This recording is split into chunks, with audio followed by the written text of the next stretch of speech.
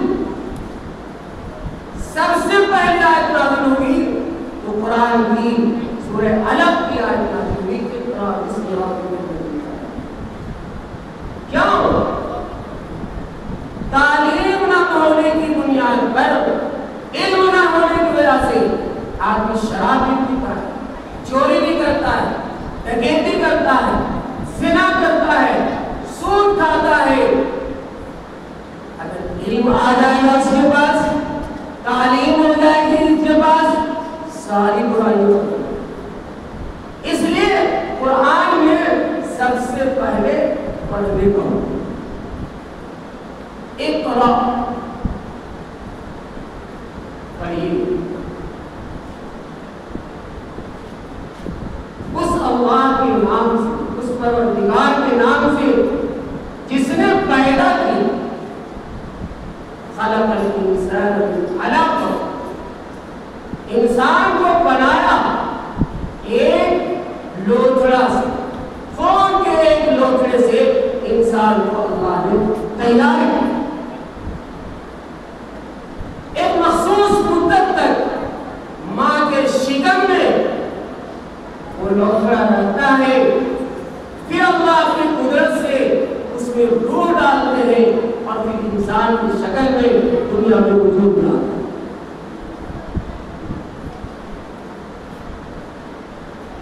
اس لیے قرآن پہلے پڑھنے کا ہے۔ اچھا، قرآن کریم جب نازل ہونے کا وقت آیا تو اللہ تعالیٰ نے شیاطین کا آسمان پر چڑھنا بند کر دیا۔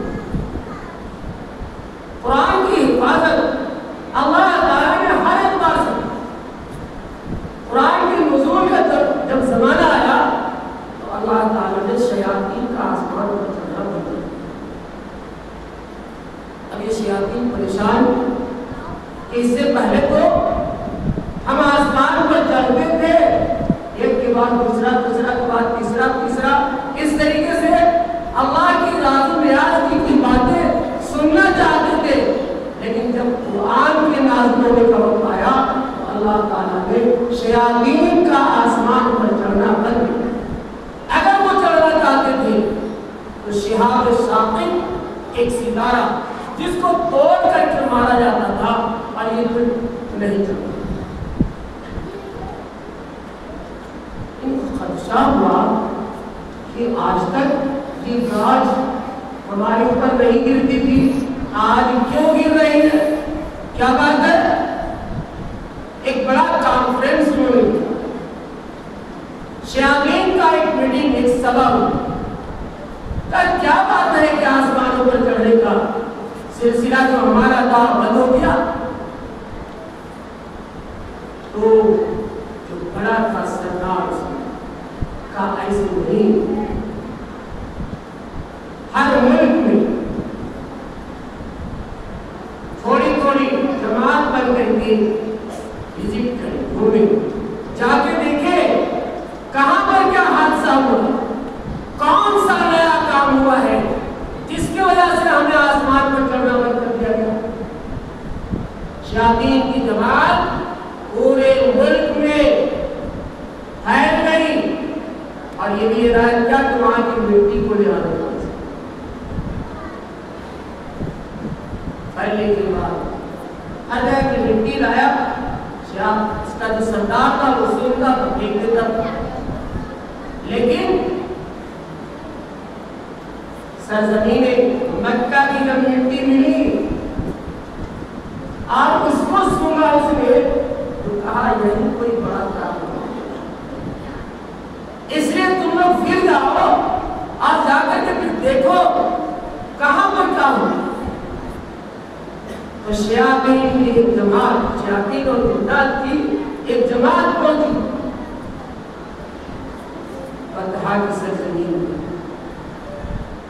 اللہ تعالیٰ کے پیغمبر حضور پاک صلی اللہ علیہ وسلم فجر کی نماز میں قرآن کریم کی تلاوت کر رہے تھے، جب انہوں نے اس کو دیکھا کون کلام، سورہ جن میں اس کو کہا گیا إِلَيَّ أَنَّهُ اسْتَمَعَ نَفَرٌ مِنَ الْجِنِّ فَقَالُوا إِنَّا سَمِعْنَا قُرْآنًا عَجَبًا يَهْدِي إِلَى الرُّشْدِ فَآمَنَّا بِهِ وَلَن نُّشْرِكَ بِرَبِّنَا أَحَدًا۔ جناتوں نے انہیں جب دیکھا کہ اللہ کے نبی قرآن اور اللہ کے نبی کی زبان سے جب پڑھا جائے کیا چاشنی اور کیا مزہ ہوگا اس میں۔ ہمارے آپ کے بچے جب قرآن اچھے لہجے میں پڑھتے ہیں تو جی چاہتا ہے تھوڑا اور سنو جی نہیں بلتا بتاتا نہیں، لیکن جب اللہ کے نبی قرآن کی تلاوت کر رہے ہو کیا انداز ان جناتوں اور جن کو بھیجا گیا تھا پتہ لگانے کے لیے قرآن نے کہا وَأُوحِيَ إِلَيَّ أَنَّهُ اسْتَمَعَ نَفَرٌ مِنَ الْجِنِّ فَقَالُوا إِنَّا سَمِعْنَا عَجَبًا کہ ہم نے تو ایک عجیب کلام کو سنا فَآمَنَّا بِهِ ہم سے رہا نہیں گیا، ہم نے ایمان کیا۔ یہ قرآن کا معجزہ ہے، پتہ لگانے کے لیے بھیجا گیا تھا، لیکن جب اس قرآن کو سنا تو اندر کا جو جذبہ تھا، جذبہ ایمانی اور اس کی حقانیت کو جب اس نے سمجھا تو پھر کیا ہوا؟ ایمان کیا۔ تو آپ جا کر کے رپورٹ دیا کہا تیرا ستیاناس ہو، تم کو اس لیے تھوڑے بھیجا گیا تھا کہ تم ایمان لے آؤ۔ تو قرآن ایک معجزہ ہے اور اتنا بڑا معجزہ ہے اور قیامت تک یہ معجزہ باقی ہے۔ اسی لیے اللہ تعالیٰ نے اس کی حفاظت کی ذمہ داری خود، اور یہ قرآن عربی زبان میں چونکہ عربی کے ماہر تھے اور فصاحت و بلاغت عربی میں جو اچھا کلام پیش کرے اس کو سب سے بڑا بلیغ سمجھا جاتا تھا، اس لیے اللہ تعالیٰ نے قرآن کو عربی زبان میں لایا اور چیلنج کیا قرآن فَإِلَّمْ تَفْعَلُوا وَلَن تَفْعَلُوا کہ قرآن کی تم ایک آیت کی برابر بھی لانا چاہو تو نہیں لا سکتے، نہیں لا سکتے۔ تم کیا سارا عرب مل کر کے لانا چاہے تو قرآن کی ایک آیت کے بارے میں ایک آیت کے مثل نہیں لا سکتے۔ قرآن کا معجزہ، تو قرآن کی نازل ہونے سے پہلے اللہ نے اس کی حفاظت کروائی تاکہ اس میں کوئی ملاوٹ نہ ہو سکے۔ اور جب قرآن نازل ہونے کا زمانہ آیا اور پہلی آیت اللہ کے نبی پر نازل ہوئی تو اللہ نے کس کو دیا وہ کام، کس کو ذمہ داری سونپی؟ ایسے فرشتے کو ذمہ داری سونپی جو تمام فرشتوں کا سردار ہے، اور ایسی کتاب کو لانے کی ذمہ داری اس فرشتے کو سونپی، اور جو کتاب لائی گئی وہ کتاب ساری کتابوں کا سردار ہے، اور جس نبی پر یہ کتاب اتری وہ تمام نبیوں کا سردار۔ اللہ تعالیٰ نے فرمایا إِنَّهُ لَقَوْلُ رَسُولٍ كَرِيمٍ ذِي قُوَّةٍ عِندَ ذِي الْعَرْشِ مَكِينٍ۔ رسول کہتے ہیں جو اللہ کے پیغام کو لاتا ہے۔ حضرت جبرائیل علیہ السلام اللہ کا پیغام لے کر کے حضور پاک صلی اللہ علیہ وسلم کے پاس آئے۔ حضرت جبرائیل علیہ السلام کی طاقت اور قوت بے انتہا، ذی قوت عند ذی العرش مکین۔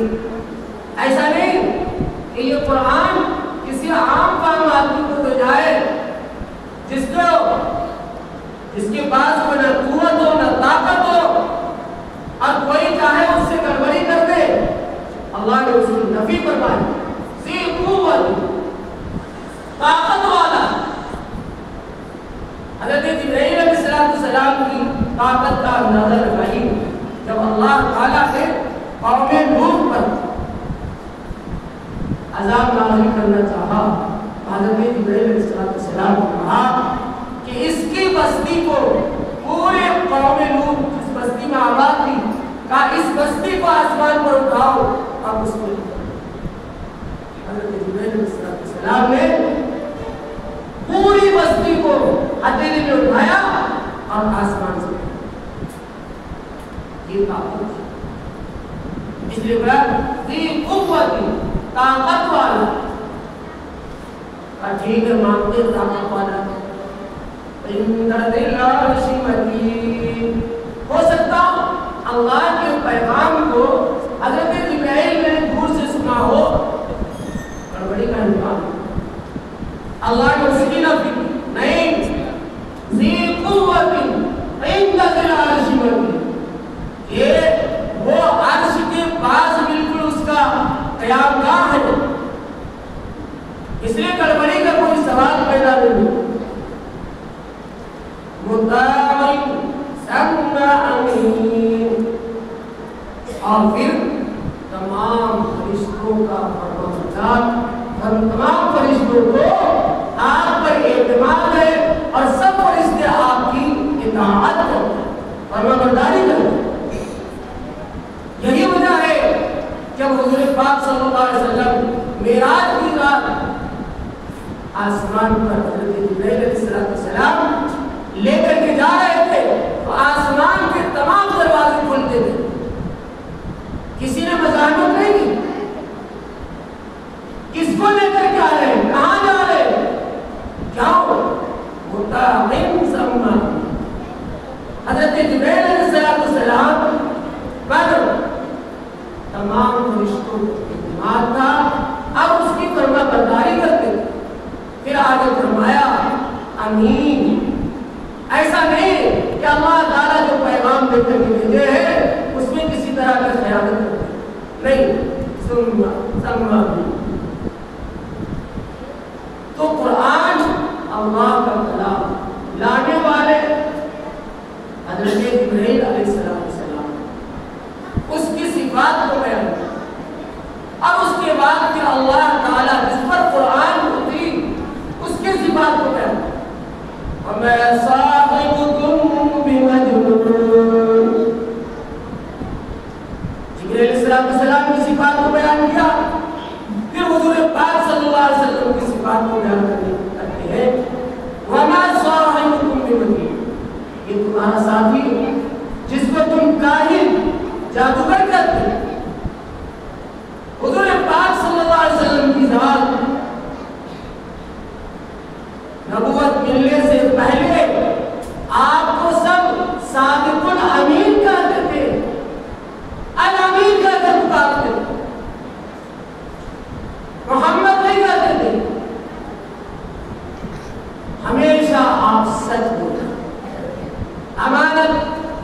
کی پاسداری کرتے تھے، اس لیے سارے عرب نے آپ کو امین کہا۔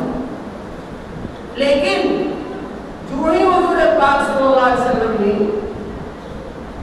لوگوں سے کہا یا ایھا الناس قولوا لا الہ الا اللہ تفلحون، اے لوگوں کلمہ لا الہ الا اللہ کو پڑھ لو تم کامیاب ہو جاؤ، اتنا کہنا تھا کہ لوگ آپ کے مخالف ہو گئے، آپ کو ہدایت دینے لگے، تکالیف پہنچانے لگے۔ قرآن نے کہا وَمَا صَاحِبُكُم بِمَجْنُونٍ، یہ تمہارا ساتھی جس کو تم کاہن کہتے ہو یہ مجنون نہیں ہے، پاگل نہیں۔ وَلَقَدْ رَآهُ بِالْأُفُقِ الْمُبِينِ، اللہ کے نبی نے اس پیغام لانے والے فرشتے کو آسمان کے کھلے آسمان کے کنارے دیکھا۔ ایسا نہیں کہ آپ اس کو دور سے دیکھو، نہیں پہچانتے تھے جبرائیل امین۔ وَمَا هُوَ عَلَى الْغَيْبِ بِضَنِينٍ، اور جو پیغام اللہ تعالیٰ کا حضور پاک صلی اللہ علیہ وسلم کے پاس آیا ہے، اس پیغام کو لوگوں تک پہنچانے میں کسی طرح کی مخالفت اور خیانت نہیں کرے۔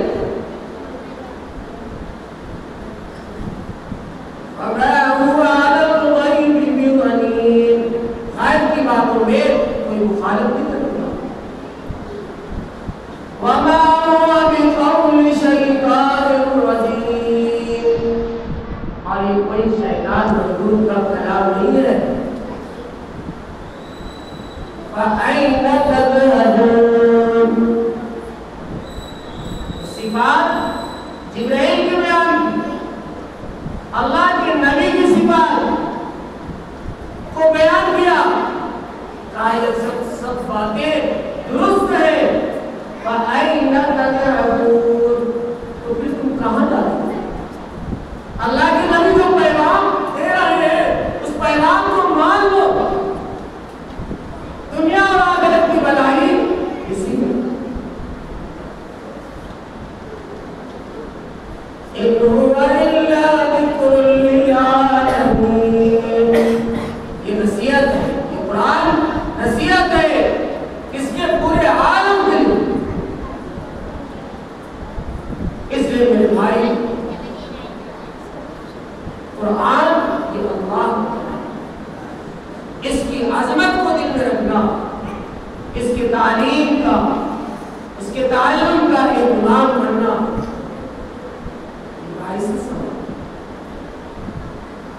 کسی کتاب کے پڑھنے میں اللہ نے کوئی وعدہ نہیں، لیکن جو قرآن کو صحت کے ساتھ پڑھے گا اللہ تعالیٰ اس کے عوض میں ہر حرف کے عوض میں 10 دے گا۔ اچھا، قرآن کی پڑھنے کا اسلوب اور طریقہ بھی الگ ہے۔ آپ دنیا کی جتنی کتابیں ہیں آپ تمام کتابوں کا مطالعہ کر لیجیے، آپ کو یہ نہیں کوئی کتاب بتائے گا کہ کس حروف کو ادا کرنے کا کیا طریقہ، لیکن قرآن کے ہر حرف کو ادا کرنے کا طریقہ کیا ہے، کون حروف کہاں سے نکلے گا، یہ ساری تفصیل کتابوں میں موجود۔ قرآن کو اگر صحت کے ساتھ پڑھا جائے، اس پر عمل کیا جائے تو اس کا اجر دنیا میں بھی ملے گا اور آخرت میں بھی۔